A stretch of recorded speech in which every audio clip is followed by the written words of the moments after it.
আসসালামু আলাইকুম রহমতুল্লাহি অবরকাতুহু।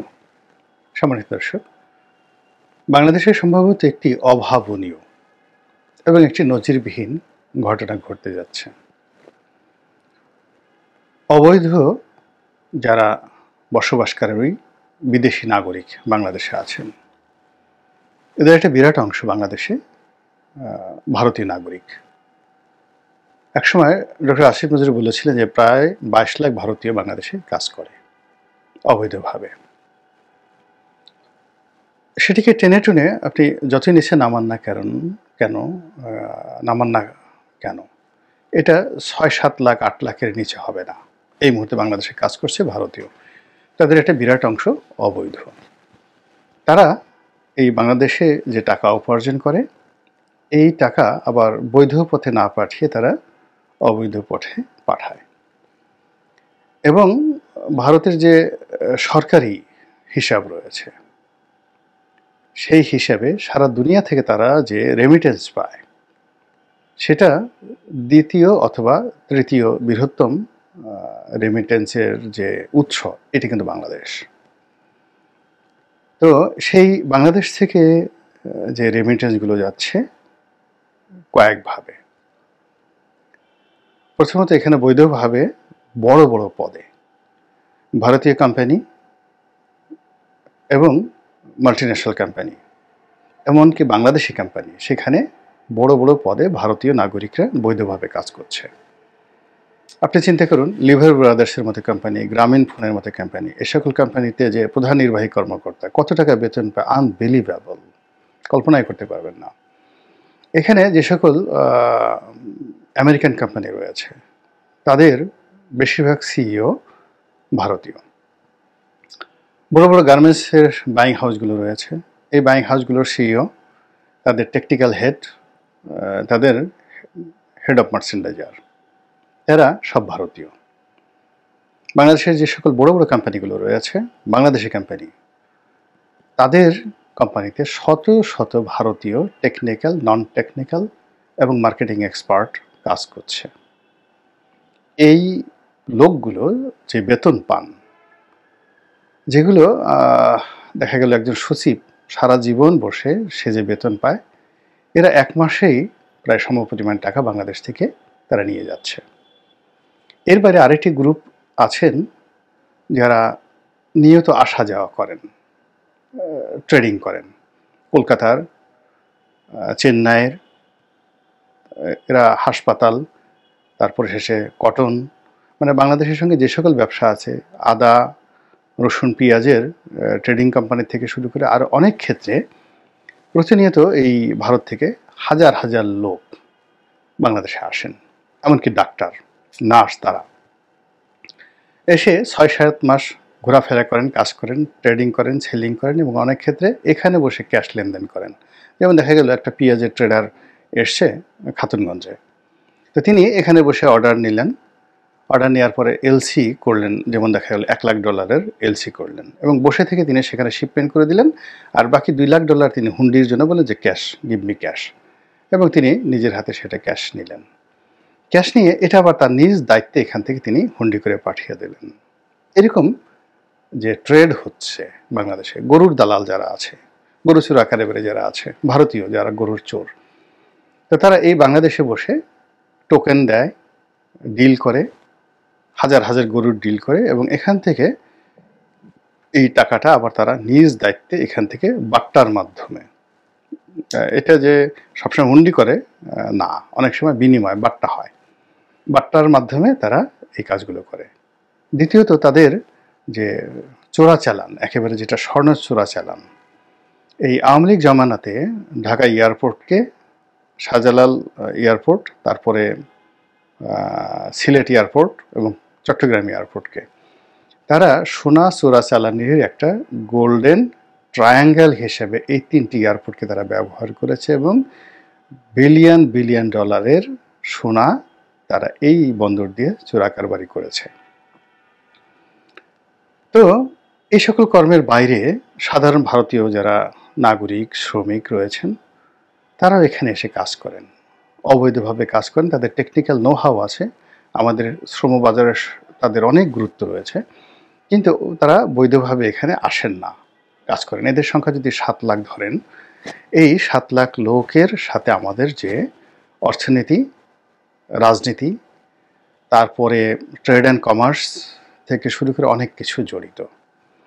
এখন ভারত এবং বাংলাদেশের মধ্যে যে উত্তেজনা চলছে, সেই উত্তেজনার প্রেক্ষিতে সরকারের পক্ষ থেকে একটা রেড সিগন্যাল দেওয়া হয়েছে যে যারা বাংলাদেশে অবৈধ বসতি রয়েছেন, শ্রমজীবী মানুষ রয়েছেন, এবং নিঃসন্দেহে এখানে ভারতীয় বেশি, নেপালের কিছু লোকজন আছে খুব অল্প, ইউরোপের কিছু লোক আছেন, চীনের অনেক আছেন, তারপর আফ্রিকার আছেন, কিন্তু ভারতের সংখ্যা খুব বেশি, খুবই বেশি।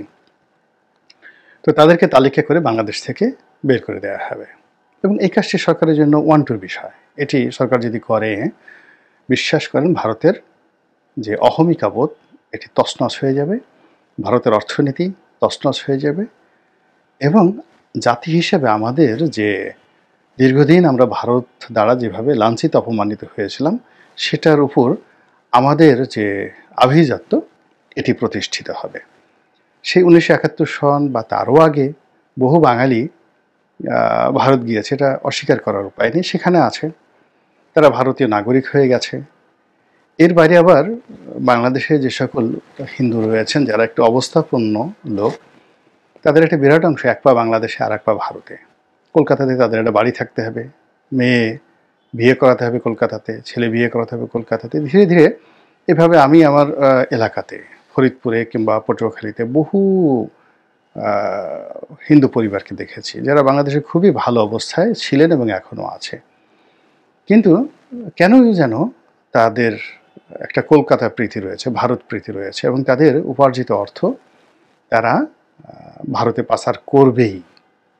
তো এই জিনিসগুলোর ক্ষেত্রে যদি সরকার খুব রেস্ট্রিক্ট হয়, এবং আওয়ামী লীগ জমানাতে যেটি উঠিয়ে দেওয়া হয়েছিল শত্রু সম্পত্তি, এনিমি প্রপার্টি, তারপরে ভেস্টেড প্রপার্টি, এই আইনটিকে যদি আবার সরকার চালু করে, তাহলে যে সকল হিন্দু এই বাংলাদেশের জায়গা জমি বিক্রি করেছে, আবার অনেক হিন্দু টাউটারি করে 2 বার 3 বার 4 বার করে বিক্রি করেছে, বিক্রি করে তারা চলে গেছে ভারতে, টাকাও নিয়ে গেছে। এখন তাদের যারা বংশধর আছেন, আত্মীয় স্বজন আছে, তারা এসে আবার বলছে ওই সম্পত্তি আমাদেরকে জোর করে এটা শত্রু সম্পত্তি বলে, ভেস্টেড প্রপার্টি বলে, এনিমি প্রপার্টি বলে আমাদেরকে সে নিয়ে যাওয়া হয়েছে। এগুলো কিন্তু নিয়ে জায়গা জমি মামলা মোকদ্দমা বাংলাদেশে একটা রক্তক্ষয়ী ঘটনা ঘটছে। এখন ডক্টর মোহাম্মদ ইউনূস সরকার যদি এই জায়গাতে হাত দেন, যেহেতু তার সঙ্গে এখন জামাত আছে, তার সঙ্গে এখন হেফাজত আছে, ফলে পাবলিক সাপোর্ট এখানে অনেক বেশি।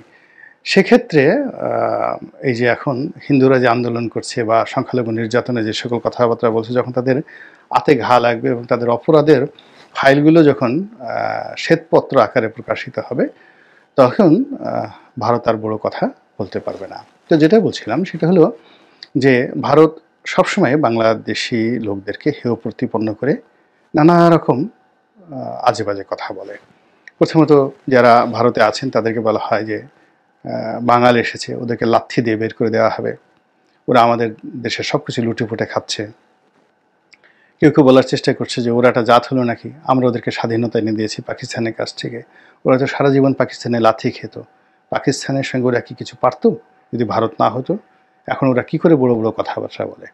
এই যে উদ্যত এবং অহমিকামূলক আচরণ। থার্ডলি হলো যে আমাদের প্রতিনিয়ত যারা চিকিৎসার জন্য যান, টুকটাক ব্যবসা বাণিজ্যের জন্য যান, ভারতের থেকে শাড়ি আনেন, শাল আনেন, কলকাতা থেকে মার্কেটিং করে আনেন, শপিং করে আনেন, বিয়ের বাজার করে আনেন, তারা সবাই যে সেখানে গিয়ে খুব ভালো ব্যবহার পান তা নয়। বেশিরভাগ ক্ষেত্রে দেখা যাচ্ছে যে ওখানে অপমানের শিকার হতে হয়। বিশেষ করে ভারতীয়র যে স্থলবন্দরগুলো রয়েছে, সেখান দিয়ে পারাপার করার ক্ষেত্রে ওখানে কাস্টমের যারা কর্মকর্তা, তারা যে সকল অপমানজনক কথাবার্তা বলেন, যে ধরনের অ্যাটিটিউড করেন, এটি যাদের আত্মমর্যাদা বোধ আছে তারা আর দ্বিতীয়বার ভারত যেতে চাইবে না। আমি নিজে যখন সংসদ সদস্য ছিলাম, তখন হঠাৎ করে কি মনে করে যেন সেই হিলি বন্দর হয়ে আমরা সেই দার্জিলিং গেলাম। তো সেখানে আমার রেড পাসপোর্ট, সঙ্গে আমার স্ত্রী, আমার সন্তানেরা, তো পুরো সার্ক স্টিকার লাগানো, হোল ফ্যামিলির সবার সেটা ভিসা আছে। তো ওখানে যারা কাস্টমসের কর্মকর্তা তাদের ব্যবহারটা এরকম কি, প্রথমে তো পাসপোর্টটা দেখি তারা ঘোরালো, পাসপোর্ট কেন লাল, বলেন আপনি আপনার পাসপোর্ট লাল কেন? এখন বাংলা বলে স্পষ্টত লেখা আছে ডিপ্লোম্যাটিক পাসপোর্ট বা কূটনৈতিক পাসপোর্ট, পাসপোর্ট কেন লাল এই প্রশ্ন। তখন আমাকে বলতে হলো যে আমি সংসদ সদস্য, আমি একজন কূটনীতিক। তারপরে বলো ও তাই নাকি, তা আপনি এমপি? এমপি ভালো কথা, তো উনি কে? আপনার স্ত্রী বুঝি? জি আমার স্ত্রী। তো ওনার পাসপোর্টে দেখছি লাল। এই কথাগুলো মানে ভীষণ রকম অবমাননাকর। আমার একবার মনে হচ্ছিল সেখান থেকে চলে আসি। তারপর বললো তা কয়দিন থাকবেন, কোথায় যাবেন? বেশ বেশ বেশ, সঙ্গে আর কে কে যাচ্ছে ইত্যাদি ইত্যাদি। তো বাংলাদেশের একজন সংসদ সদস্য তার পরিবার পরিজন নিয়ে যাচ্ছে এবং হিলি বন্দরে একজন সে কাস্টম কর্মকর্তা বা ইমিগ্রেশনের কর্মকর্তা, বড়জোর সাব ইন্সপেক্টর হবে, তার এই যে আচরণটা যদি শেখ হাসিনা সরকারের জমানাতে আমার প্রতি হয়ে থাকে, সাধারণ মানুষের প্রতি তারা কি ধরনের আচরণ করে। তা আমার সঙ্গে আচরণ করার অর্থ হলো যে ওখানে আসলে সবাই শতভাগ দালালের মাধ্যমে যায় এবং ওখানে জাস্ট যারা সীমান্ত পাড়ি দেয় এক একজনে 1,000-2,000 টাকা করে ওদেরকে দিতে হয়।